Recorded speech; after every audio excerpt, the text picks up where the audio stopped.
啊？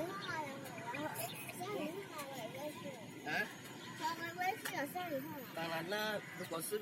花呢，如果没有下雨的话，就会菜也是一样，有水的有太阳。看。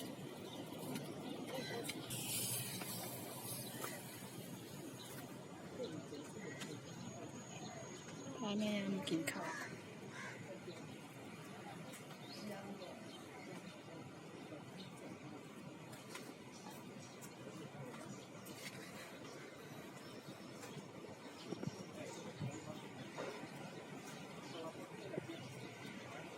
บรรยากาศเป็น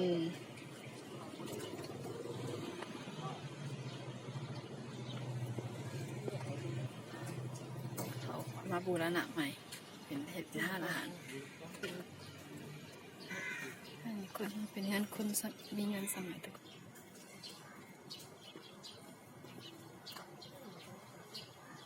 ร้านคนมีเงินสมัยแต่ก่อน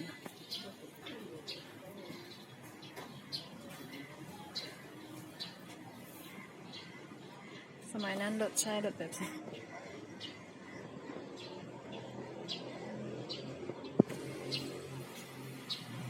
ตอนนี้เขาเป็นห้างอาหารเนาะ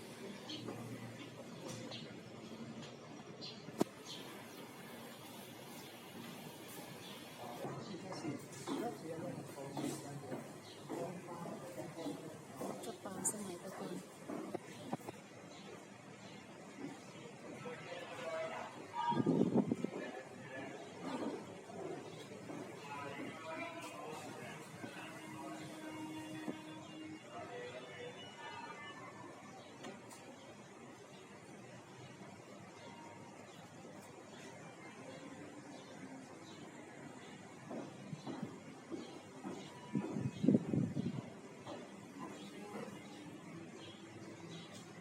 ร้านนี้ใช้มือตักเนาะ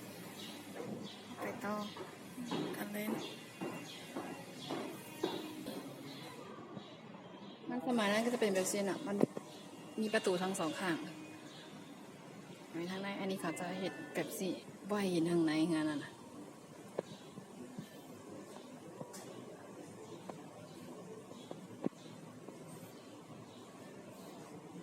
เข้ามาข้างในนะก็จะเป็นเปิดลงแบบสิฝนตกเนี่ยเข้ามาได้มันก็จะเปียกเขาจะปลูกต้นไม้ไว้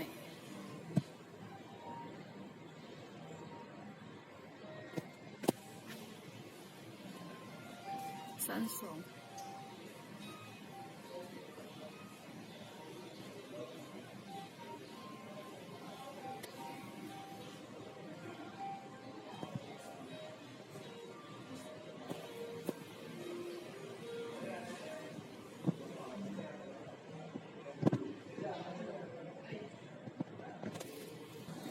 เรื่องอะไรกุ้ยอ่ะ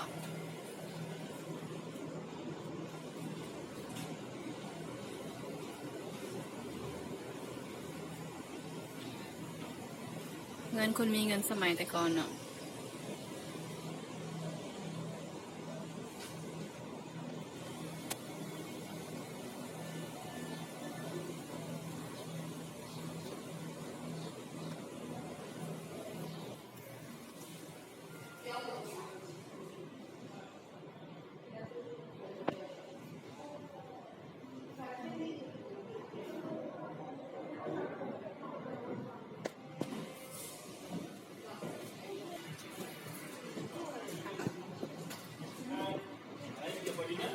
ขึ้นกันไปขึ้นชั้นสองอะ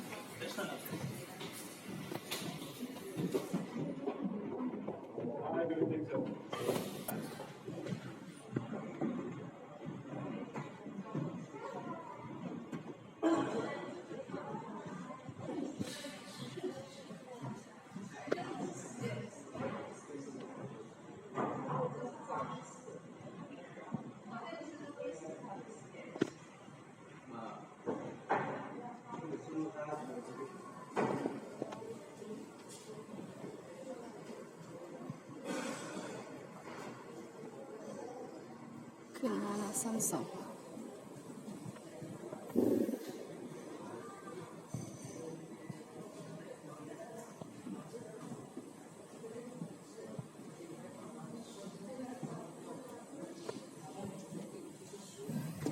ทยสมัยแต่ก่อน